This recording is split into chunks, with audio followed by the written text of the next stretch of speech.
नमस्कार, माझे नाव समीक्षा सतीश गोपने.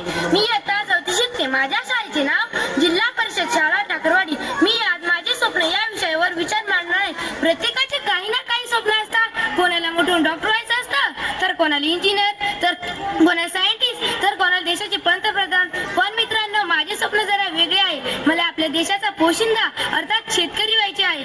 मातीच्या कुशीत रुजलेले स्वप्न माझे, मातीच्या कुशीत रुजलेले स्वप्न माझे, हिरवे शिवारात फुलणारे स्वप्न माझे. मन मी मोठी होऊन शेतकरी व्हायची आहे मला मनापासून.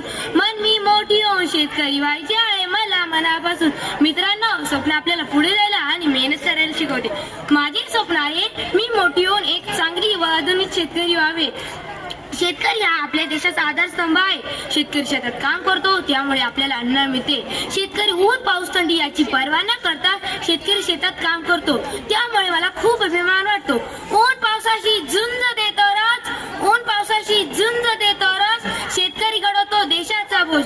मला शेतकरी झाल्यावर नवीन तंत्रज्ञानाचा वापर करून सेंद्रिय शेती करायची आहे. कमी पाण्यात जास्त पीक कसे घ्यावे याचा अभ्यास करायचा आहे आणि रासायनिक खतांऐवजी नैसर्गिक खताचा वापर करून शेती करायची आहे. इतर लोकांना निरोगी अन्न द्यायचे आहे आणि इतर शेतकऱ्यांना नवीन पद्धती शिकवायच्या आहे.